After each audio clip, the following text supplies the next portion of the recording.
mulai. Baik, sebelumnya bismillahirrahmanirrahim. Assalamualaikum warahmatullahi wabarakatuh. Swastiastu, Namo Buddhaya, salam kebajikan, rahayu, rahayu, rahayu. Bismillahirrahmanirrahim. Robbi shrah li sadri wa yassir li amri wahlul 'uqdatam min lisani yafqahu qawli. Alhamdulillahirabbil alamin wa bihi nasta'in wa ala umuri dunya waddin wassalatu wassalamu ala asyrofil anbiya'i wal mursalin wa ala alihi wa ashabihi ajma'in amma ba'du. Sebelumnya, alhamdulillahirrahmanirrahim, segala puji bagi Allah yang telah memberikan kita nikmat sehat, sempat, sehingga kita dapat menyelesaikan mengenai program Sipil Masde Sistem Informasi Pelayanan Masyarakat Digital untuk memenuhi mata kuliah pemrograman web lanjut kelas D1 untuk memenuhi UAS PWL ini. Alhamdulillah. Tak lupa salawat dan salam senantiasa kita curahkan kepada Nabi besar kita, Nabi Muhammad SAW, yang senantiasa kita nantikan syafaatnya di yaumul akhir nanti. Amin, amin, ya robbal alamin. Jadi pada kesempatan kali ini, izinkan kelompok kami untuk mempresentasikan mengenai proyek UAS PWL kami dari kelas D1, ya. Sebelumnya yang kami hormati Bapak Rido Muktiyadi Eskom Mkom, izinkan kami untuk mempresentasikan mengenai proyek UAS ini. Untuk alhamdulillahnya kelompok kami ini berhasil merealisasikan mengenai sistem informasi pelayanan masyarakat digital ini sesuai dengan ketentuan dari soal UAS yang Bapak berikan, ya. Jadi di sini pastinya terdapat yang pertama itu ada manajemen data dan ORM, ya. Ada data pengguna, terus ada laporannya, terus juga ada status pengaduannya. Terus yang kedua ada autentikasi dan otorisasi menggunakan Firebase Authentication untuk login pengguna umum atau masyarakat. Lalu ada admin dan juga petugas loginnya pastinya. Lalu ada integrasi dan konsumsi API menggunakan sistem backend REST API untuk CRUD laporan pengaduan dan akun pengguna. Lalu ada backend yang menyediakan GraphQL API untuk pencarian laporan berdasarkan filter. Terus ada front end React juga. Terus yang keempat ada web security. Jadi di poin keempat ini menerapkan XSS, yaitu sanitasi input pengguna pada formulir laporan. Lalu ada CSRV, menggunakan token CSRV untuk endpoint penting.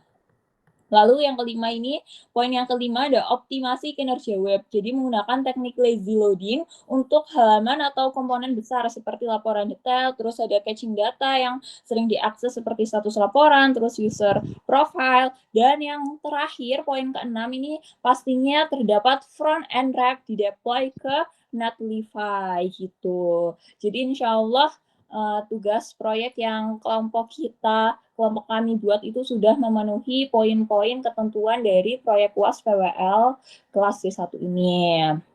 Baik, mungkin langsung saja ya mengenai demo project. Jadi seperti yang sudah saya share screen, mungkin di sini bisa dilihat ya, mungkin kembali ke halaman awalnya. Ya, jadi di sini ada halaman login dan juga ada halaman admin. Dan untuk demo project-nya mengenai back-end dan juga front-end akan dijelaskan lebih lanjut oleh teman saya, rekan-rekan saya. Oke, waktu dan tempat saya persilahkan untuk presentasi. Oke, terima kasih Mbak Intan. Ya. Di sini izinkan saya untuk menjelaskan beberapa poin penting untuk di bagian front end-nya.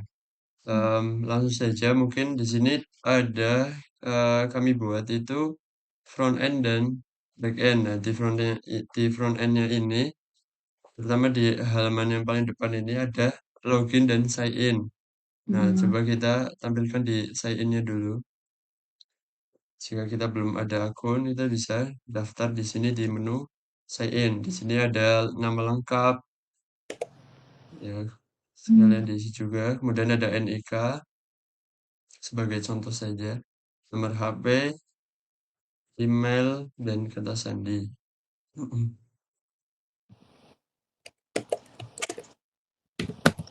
Kita isi ya, misal ya, a@gmail.com, kata sandinya minimal 6 karakter ya. Ini kita isi. Terus klik daftar. Nah, Oke, Masukkan. di menu login ya.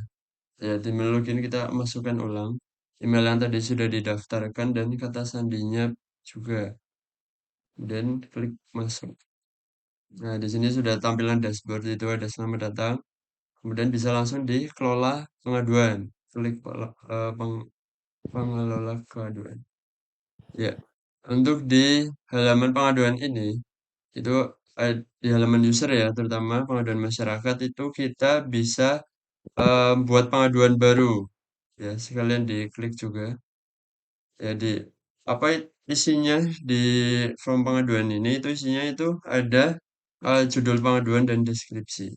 Nah, di judul pengaduan itu bisa tentang bencana alam, kemudian ada sarana prasarana yang rusak, ada jalan rusak, yang listrik roboh, dan segala macam itu bisa diisikan di judul pengaduan. Nah, berikut juga di deskripsinya itu ada, kita bisa isi alamatnya itu di mana. Alamat supaya tim eh, dari pemerintah bisa mengirim timnya yang bersangkutan untuk memperbaiki, untuk menindaklanjuti. Jadi di sini di deskripsi kita bisa isi di alamat yang detail.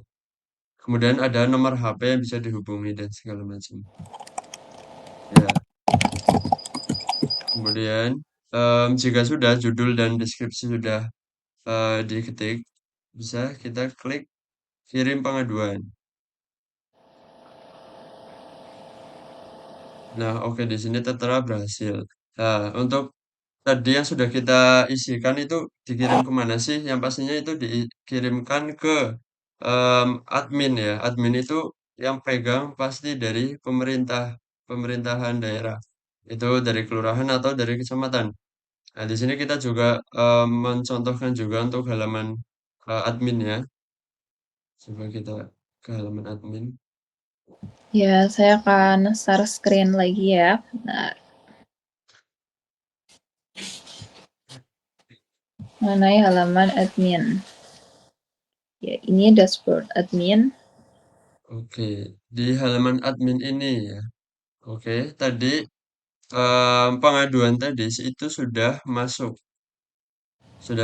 di em, daftar di user adminnya. Karena apa? Karena tadi dari database yang kita sambungkan. Coba kita lihat. Hmm. Nah, tadi yang sudah kita isikan itu ada aspal rusak. Kemudian yang terbuka itu form terbuka ya tadi barusan diisi. Kemudian ada deskripsi juga dan tanggal dibuatnya pengaduan itu. Dan dari usernya atau adminnya sendiri ini kita bisa edit pengaduannya. Nah, ketika tadi itu laporannya sudah masuk, aspal rusak, oh ternyata di Jalan Supriyadi dan ini nomor pelapornya. Nah, kita bisa proses. Coba kita proses di halaman adminnya. Nah, oke, simpan.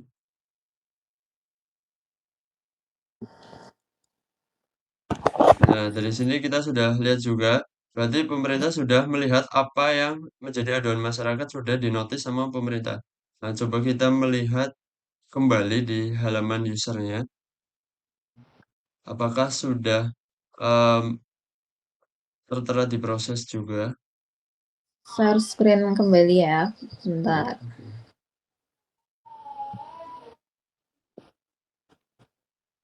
Ini di halaman user. Oke. Kita Halaman user, refresh terlebih dahulu ya. ya, Kita di refresh. refresh. Oke. Dan ternyata masuk ya. Tadi yang awalnya itu terbuka, ya proses ininya dan ini sekarang sudah diproses karena tadi di halaman admin itu sudah dinotis atau sudah diklik atau dinotis sama pemerintah itu sudah diproses. Nah, nanti tim yang bersangkutan bisa meluncur ke lokasi.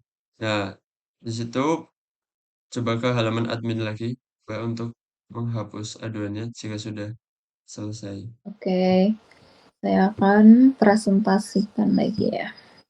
Share screen kembali. Bentar. Oke, selain ada menu edit di halaman admin ini, ada menu hapus juga. Mau hapus yang mana nih? Coba yang aspal rusak aja Mbak, yang tadi ya, Hmm. yang barusan dibuat. Oke. Nah, hapus pengaduan.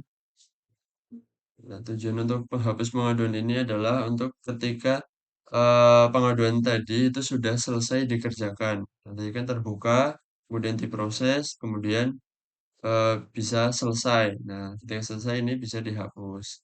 Dan begitu juga di halaman user itu sudah tidak ada pengaduan aspal rusak yang tadi kita sudah buat. Karena sudah diproses dan sudah selesai. Mungkin itu saja dari front end-nya atau ada yang menambahkan?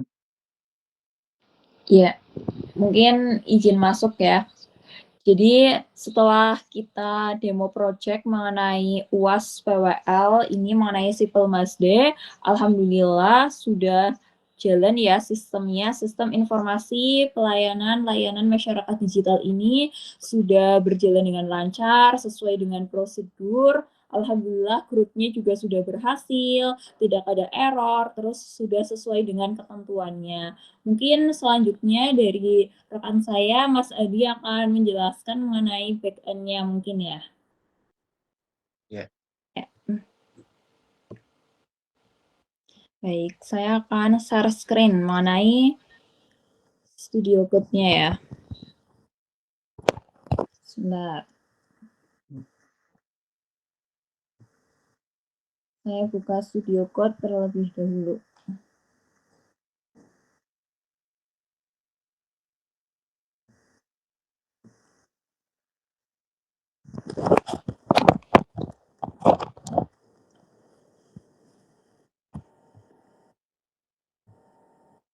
Ini kan.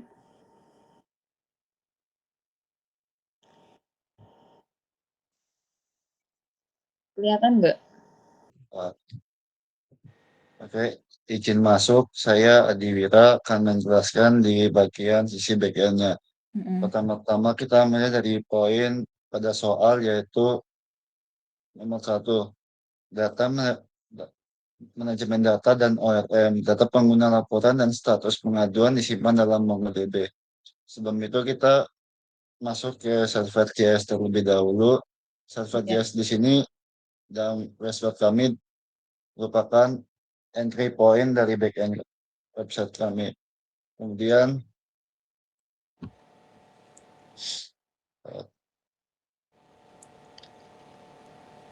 untuk strukturnya sendiri yaitu dari paling atas Fonts Express, kemudian Network Express yaitu untuk membuat API, kemudian Codes, Fonts, Codes, Request Codes untuk mengizinkan request dari front end, kemudian Fonts mengoffline server application, Object ID, require untuk mengoneksikan ya MongoDB. Di sini untuk MongoDB kita menggunakan MongoDB Atlas.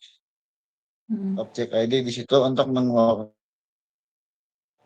ID dan dokumen MongoDB. Kemudian lanjutkan ke setup, Express, dan port.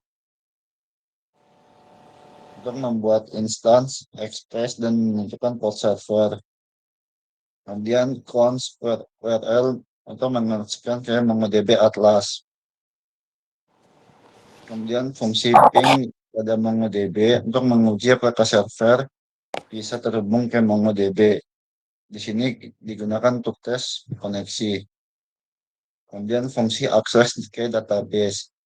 Asing fungsi get database await client connect. Yaitu client database pengaduan. Untuk menghubungkan ke database pengaduan dan mengembalikan instance. Kemudian endpoint API ping Mongo. App post API ping asing match S untuk mengembalikan status koneksi ke MongoDB. Kemudian di sini terdapat field pengaduan seperti create atau membuat app post API pengaduan. Di situ kita membuat sebuah menyimpan pengaduan baru ke Mongo database. seperti data user, ID, titel, dan description. Kemudian ada app get untuk mengambil semua pengaduan, bisa itu difilter menggunakan user ID atau status dan pagination. Kemudian app get API pengaduan asing, ambil pengaduan berdasarkan ID, update atau di situ update kodenya adalah app code, API pengaduan ID, update data, detail, deskripsi, status berdasarkan ID. Kemudian delete atau menghapus app delete untuk menghapus pengaduan berdasarkan ID. Kemudian endpoint health check app get API L untuk mengecek apakah server berjalan sistem ini untuk melakukan uji monitoring. Kemudian menjalankan server app listen untuk menyalakan server di port tertentu. Kemudian RESTful shutdown, proses on check-in, koneksi MongoDB ditutup sebelum keluar. Kemudian dilanjut ke soal nomor 2, yaitu autentikasi dan otorisasi menggunakan Firebase Authentication untuk login pengguna umum dan admin. Tugas admin dan tugas login melakukan JWT basis authentication. Bisa dibuka ke Firebase ya, ke Firebase TS-nya dulu. Ya udah ya. Firebase. TS yang PS. 3. Udah. Wis belum ke? Wis. Oke. Oke, izin menjelaskan terkait soal nomor 2, yaitu autentikasi Firebase. Itu kita menggunakan Firebase.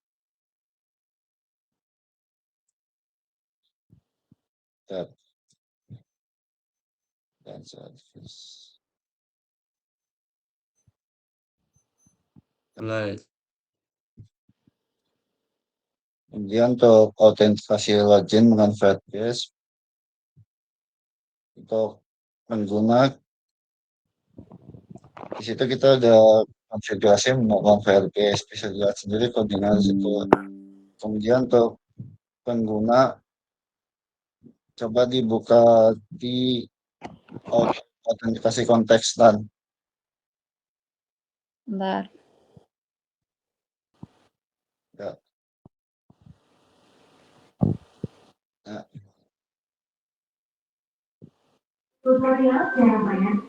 Di situ terdapat autentikasi untuk login pengguna umum atau di sini masyarakat.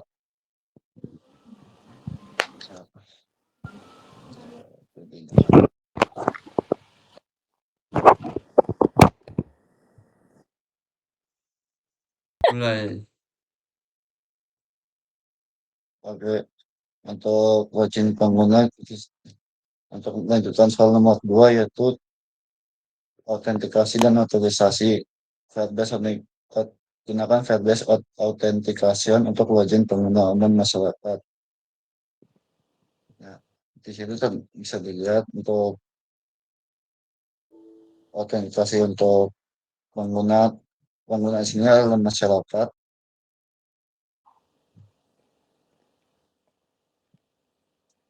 Jika belum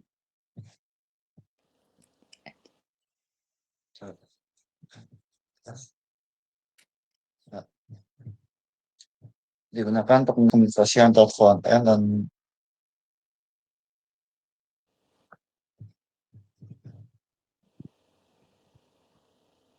Firebase digunakan untuk komunikasi user menggunakan email atau password dan menggunakan check-in. Fitur penting di dalamnya terdapat register, login, dan logout yang merupakan fungsi dari autentikasi dasar. Kemudian ada sign-in menggunakan Google, autentikasi menggunakan Google Kemudian ada unsur backend user, menyebutkan user Firebase dengan user backend. Jika user tidak ada, otomatis mendaftar lalu login kembali menggunakan password Yami atau email. Kemudian untuk soal yang nomor 3 yaitu integrasi dan konsumsi API udah dijelaskan pada soal nomor 1 pada server ya sebelumnya. Kemudian masuk ke web security.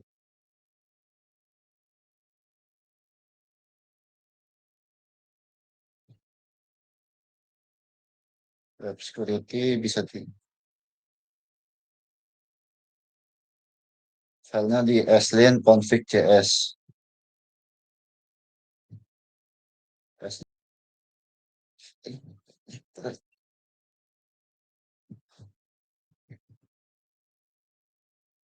Sebentar.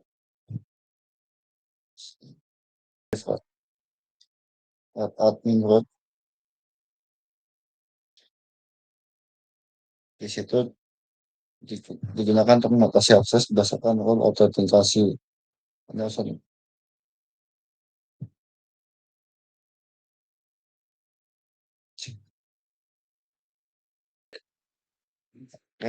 yang nomor 4 yaitu web security, terapkan mekanisme proteksi terhadap XSS yaitu sanitasi input pengguna pada formulir laporan.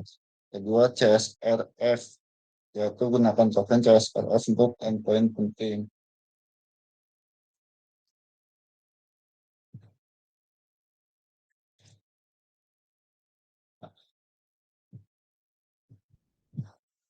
Untuk export developers testlin config menggunakan API konversi baru dari TypeScript slin pada menggunakan instalasi standar yaitu extends TF config settlement. Metode standar ECMAScript membuat global variabel untuk lingkungan browser, misalnya Delphi.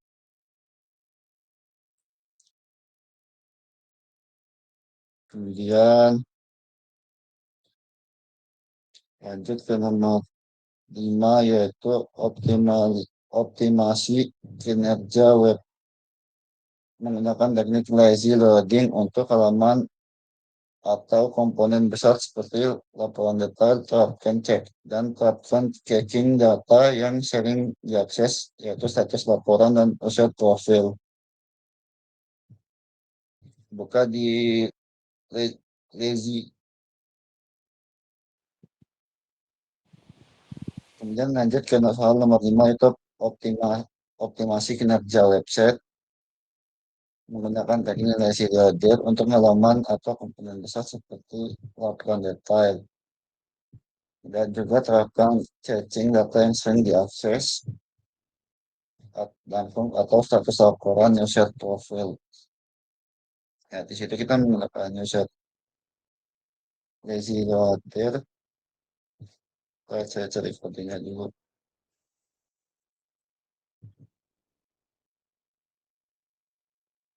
Di situ terdapat struktur komponen seperti interface, lazy loader purpose, children, React Node, fallback, React Node. Children yaitu komponen yang ingin dimuat setelah lazy. Fallback adalah elemen loading atau custom optional. Jika tidak diberikan akan dipakai.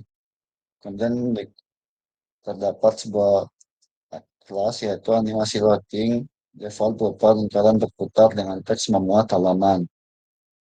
Kemudian suspense wiper adalah fungsi untuk membungkus children dengan React suspense. Saat komponen masih dibuat, tampilkan fallback atau default fallback. Hal ini fungsi tersebut dapat dipakai bersamaan dengan fonts lazy komponen React lazy import. Kemudian dengan lazy wrapper untuk lazy import di React dengan fallback kan masih loading, modern bukan TSS. Kemudian untuk soal front end React di deploy reverse shell atau netfly. File netfly digunakan agar aplikasi React bisa dideploy dengan baik dan optimal. Di situ terdapat publish this folder hasil build yang akan dideploy ke netfly. Kemudian perintah yang dijalankan saat build dimulai yaitu npm run build. Kemudian terdapat versi node-nya, yaitu saya akan menggunakan versi node dan npm ini saat build agar cocok dengan proyek. Kemudian terdapat edirex SPA, yaitu edirex from kutip garing bintang, yaitu semua route akan diarahkan ke indeks HTML. Penting untuk React route agar tidak 404 atau error. Dan terdapat optimalisasi build, minify dan bundle file untuk performa cepat. Kemudian terdapat security headers, yaitu untuk mencegah clicking, jacking, XSS, sniffing, dan penyalahgunaan fitur browser. Kemudian caching aset statis. Kodenya itu header for static. Untuk semua file di static serta JS, CSS, WAV akan di-cache selama 1 tahun. Immutable tidak akan dicek ulang selama belum berubah atau performa maksimal. Kesimpulan, file ini sudah optimal untuk kayak apply di netfly, termasuk spare direct, minifikasi otomatis dan pengamanan via IDX. Sangat itu untuk proses seperti formal, keamanan, fleksibilitas. Ya mungkin sekian untuk tugas PK-nya.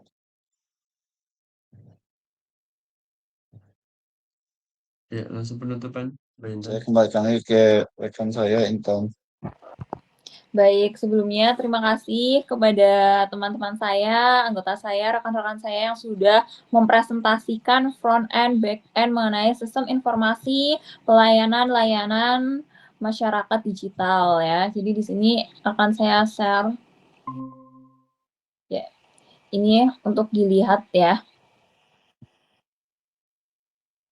Oke, jadi untuk kesimpulannya saya izin menambahkan kesimpulan dari proyek UAS pemrograman web lanjut ini adalah alhamdulillahnya berhasil merealisasikan mengenai sistem informasi pelayanan masyarakat digital sebagai solusi modern untuk memfasilitasi pengaduan dan aspirasi masyarakat secara daring dengan menggunakan React di sisi front end, Node.js dan Express.js sebagai back-end serta MongoDB sebagai basis data. Sistem ini mampu memberikan antarmuka yang interaktif, cepat, dan juga responsif.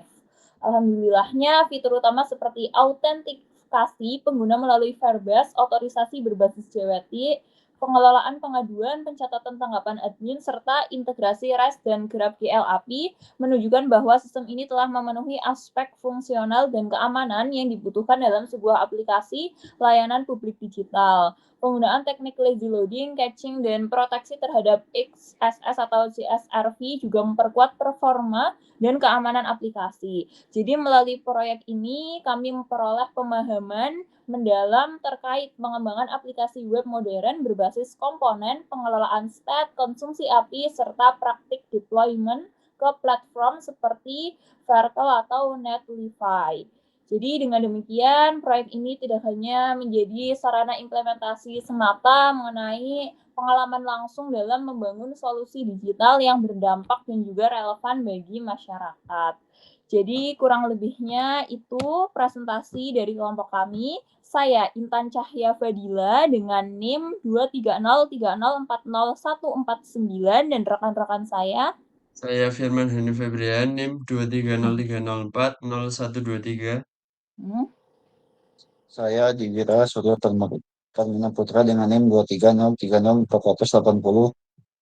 Baik, jadi kami pamit undur diri. Terima kasih apabila teman-teman sudah menyimak presentasi kami dengan penuh perhatian, dengan penuh attention. Kami ucapkan terima kasih dan mohon maaf apabila dalam penyampaian ada kekeliruan atau ada kata-kata yang kurang berkenan.